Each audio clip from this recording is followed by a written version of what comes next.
going on, guys? Welcome back to episode 23 of the weekly Wheaties. This week is going to be a continuation of last week where I'm going to talk about traveling specifically to New York City. And the title is labeled like how to travel frugally in New York City or being frugal when you travel to New York.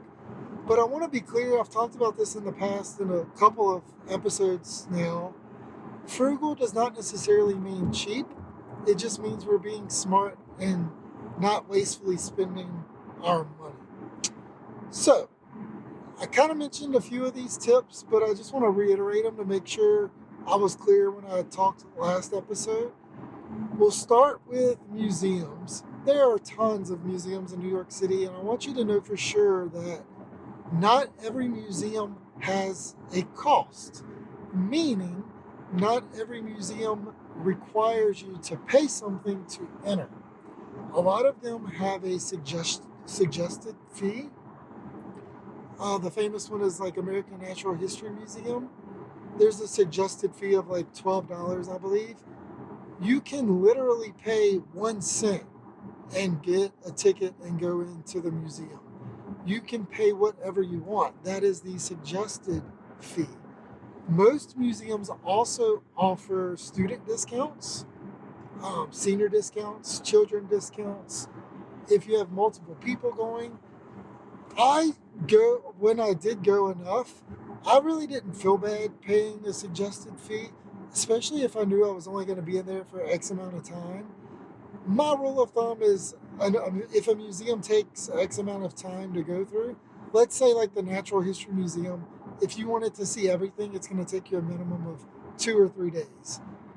All right, let's say divide that by an hour of the suggested fee. You might get a fee of like 50 cents to $1 per hour or 25 cents per hour of the suggested fee of what they say it's going to take to see the whole museum. Well, if I know I'm only going to spend 2 or 3 hours in there, I don't really feel bad paying a couple dollars because I'm paying for my time. And I'll add a little bit on top of that just to cover some other expenses potentially. Another way of dealing with museums might be like other attractions, because you can buy like the big bus tour or the city pass or the New York City pass. I don't suggest all of those. I suggest if you're going to buy one, you buy one and one only, and you buy the one that fits best with your schedule and your itinerary on the attractions you want to see. But some of those come with tickets to see certain museums. But you need to keep in count, and you need to plan accordingly. If it comes with a quote pass for the Natural History Museum, well, you can kind of rule that out because I just told you can only pay $1 for that if you wanted to go into that one. So don't let the convoluted and escalated prices of these passes overestimate what you think they're worth, right? I don't know the prices offhand, but if the city pass costs, let's say $80, and you say, oh, well, I was going to spend $100 on everything anyway because American History Museum is $15 or $20, that you're not doing your math right. So double check how you're doing it and if you're spending the right amount. They also try to not necessarily trick you, but make you think it's worth more than it really is, because they're going to say, look, you can go do all this, but if it's only good for 2 or 3 days, there's no way you're going to be able to do all that. So you need to look at your schedule, look at your timing, look at what you actually want to do. And you don't want to do the buffet style where you buy it because it looks good, because it's coming with all this, knowing you're only going to use 2 or 3 of the items if your price per item doesn't really come out to make it worthwhile, right? Hope that makes sense. Another thing in regards to attractions is like the Empire State Building, Top of the Rock, One World Trade Center, or One World Observatory. Yes, those are 3 separate attractions, and yes, they technically offer 3 different things. But in reality, if you just want a really good view of a really high building of the city, you don't need to do all 3 of those, at least on the same trip, right? New York is a place where you can take 100 trips. You could live there and never see the same thing every time you're there, or have the same trip or the same experience. It's also completely different if you're traveling alone, which I've done plenty of times. If you're traveling with family members, if you're traveling with friends, if you're traveling with spouses, if you're traveling with kids, your people you're traveling with can completely change the itinerary, what you want to do, how that trip looks, what you do with that certain exhibit looks different than something else, right? So I mentioned the Natural History Museum. Me and my spouse's visit to the Natural History Museum is different than what me and my kids' trip would be, which would be different than if I went by myself, which would be different than if I went with family members or friends, things like that, right?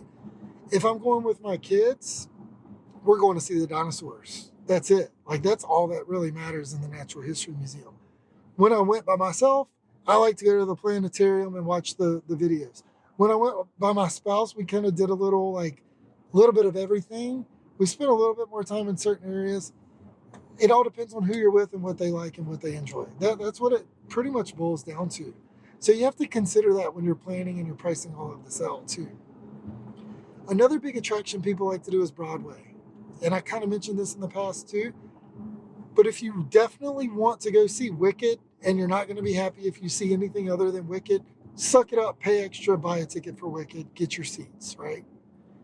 If you don't know what you want to see, or you don't really care, or you could see a couple things and you'd be happy, wait until the day of. In the city, there's a booth called TKTS. They also have an app now, but you have to check it the day of, and you can buy tickets literally like 60% off. You generally aren't going to get like 5 in a row. You can definitely get 2 in a row. I've done it again by myself and gotten one ticket literally like 6 rows up, smack dab in the middle of the row one time for like $20 when it was a $120 ticket. Awesome experience. So keep that in the back of your mind. Again, especially if you take multiple trips, you can see different shows and you can get them very inexpensively.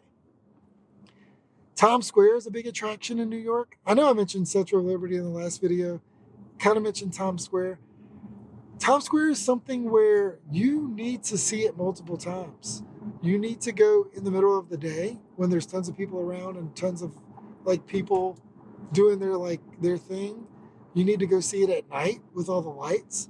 You need to go see it in different types of not necessarily weather but like timing. So all of the ad space changes. People can rent those things literally for one night, literally for months on end. So seeing it with the different ads can bring a whole different vibe to the area of Times Square. As things are like new and popular, obviously they're going to be the famous things in Times Square. If the Oscars is going on, they might have some stuff up for the Oscars, things like that.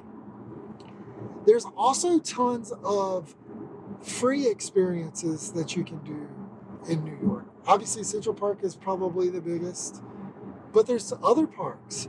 There's Union Square, there's Gramercy Park. One of my favorite parks, quote unquote, to do is called the High Line. And what that is, it's an old subway train rail that was elevated above the city as opposed to underground. And they turned it into a walking park, and it's a free thing to do. And what's really good about it is on both ends of the High Line, there's places that you can go get breakfast or lunch. Chelsea's Market's close by.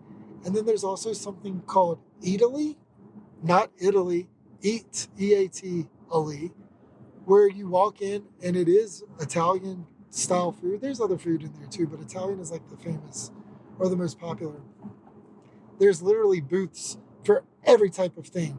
Like we saw one that was nothing but cheese, and we were watching people make all these cheeses. Mozzarella was the popular one, of course. We saw one that was literally nothing but olive oil. There was one nothing but spices, nothing but marinaras, like nothing but breads, nothing but pizza dough. So anything that you can think of in the Italian world for food, there is a booth specific to it. And it was a really cool thing to just walk through. You can do these things for free. You don't have to buy anything. It's not expected of you to do that. But it's a really cool place to go. Chelsea's Market's pretty cool to kind of walk through again, even if you're not going to buy anything. Keeping the food kind of tradition going, don't forget about streetcars and the carts on all the corners. Like, people want to bypass these because there's better food elsewhere. There might be better food elsewhere, but remember we talked about the Pareto principle, the 80-20 rule? You're going to spend 20% of the cost of a restaurant and get you at minimum 80% of the way there. Some of these food carts and food trucks are like really famous anyway, and places that are really famous restaurants actually started out as food trucks or food carts. So you might actually be on the front end of that curve where you're getting to taste something or try it out before it actually gets really popular anyway. I say that, but a lot of these food trucks are really popular because that's what they are. They're great food for very inexpensive costs. Don't not go into a mom and pop restaurant either as you're kind of walking streets just because you don't think it's going to be as good as a chain. My personal rule when I travel to New York is I never eat chain food. The only chain food I did eat when I went was a place called Shake Shack, which, in my opinion, has one of the best fast food style burgers that you can get, which is also created as a spinoff of other famous restaurants and places to eat in New York City. But I actually don't go there anymore because now they have them more all over the place. Similar to Trader Joe's, like restaurants that aren't easily found, I'll give you a pass on. But things that you can get elsewhere, or at least like within an hour of your hometown, don't do it. It's not worth it. You're wasting your time when you could be doing something else or going to eat somewhere else. There's a lot of like food fairs or street fairs around where you can buy souvenirs and thingamajigs and whatnots, but they also have food at these places too that's really good. And these street fairs, you're going to see like pop up shops of places, commerce stores that sell really famous stuff before they get popular too. So it's really cool to kind of check out street fairs. That's a really common thing in New York. There's a magazine you can purchase or you can visit the website. It's called Time Out New York, TONY. And that they list all the fairs and what's going on and where it's going on. I like to check it out for the museums too because a lot of times they'll tell you what the current exhibits are or the new popular exhibits are in a lot of these museums. Because every museum in New York, for the sake of the argument, like 80% of it is not going to change. It's been like that since it was started. It's going to stay like that forever. But like 15, 20, 30% even in some cases of these museums, their exhibits change. And they might be there for 6 months, they might be there for 2 weeks. So make sure you're checking out what's different and new in these museums because you're not going to see the same thing every time you go. And like I mentioned with the American History Museum, the Natural History Museum, sometimes that's one of the things I'll go check out just by myself, which is only why I'm in there for an hour or two. I don't need to see everything else that I've seen before because I've seen it before, right? I talked about using the subway system, and New York is a walking city, but don't discredit the amount of money you can save by using the subway and time because it's a lot quicker in some cases too. Just by using subways and buses. Learn how to use the buses, learn how to use the subway. Don't think you have to use a taxi or an Uber for everything. It's nice to do. Yeah, I rode in a New York taxi, right? That's cool. It's a nostalgic thing, it's something you need to do. But don't feel like you have to do it everywhere and every time you go somewhere because it will get really expensive really quick. And 90% of the time, it's not going to be the quickest way to get from point A to point B. A little bit on hotel stays. You got to be careful where you stay in regards to safety and security because there are not so safe places in New York. A lot of it is very specific on streets and corners and very minutia areas. So I don't want to tell you something specific because it could have been changed or it's different now. A lot of places are getting bought out by developers and they're getting updated. So it's kind of changing for better or worse, depending on how you want to look at it, because as they're buying these places up, the prices are skyrocketing. So they're limiting the type of people that can actually live there. My suggestion is hotel wise, sometimes it's sometimes a shot in the dark on like these Expedia, Priceline, if you don't know the name of the hotel you're staying, because you might get a no-name hotel you've never heard of that's very specific to New York that will be the best hotel you've ever stayed in. I I can't speak from experience on that. From my experience, and my suggestion would be either do the one with, I think it's Priceline, where you pick an area based on price and star rating. And I would say stick above a 4 star, 3.5 only if it's like a really, really good deal. But like 4 star and above, where you can name your price in your area because you want to stay what's closest to where you're going to be the most. But other than that, stick with the Marriotts or the Hiltons and just see what price works within your budget in a certain area. Technically, you can stay in Brooklyn or the Bronx or New Jersey and you can come over every day on the train. The problem with that is it's not always suggested because the price isn't going to be worthwhile for the time you're going to save. You're not going to be in your hotel that much, so you hate to spend too much money on something when you're not going to use it. But sometimes you're paying for convenience and location and time that you're actually saving. So that's kind of my biggest tip with hotels. And then the last thing I'll kind of leave you with is souvenirs. Well, talked a little bit about shopping and that type of thing, but you're going to want to buy souvenirs. I know you are. Do not buy a souvenir in the airport. Do not buy a souvenir at the quote unquote attraction that you're going to. So whether it be the museum or the One World Observatory or the top of the rock, unless you're certain that that's the only place that sells that type of souvenir and you can't live without it. I know common sense would tell you probably don't buy souvenirs in like Times Square or big touristy areas, but in reality, those places are generally okay. Yes, you could probably get a better deal somewhere else, like off the beaten path, but in the grand scheme of things, you're not going to get that great of a deal.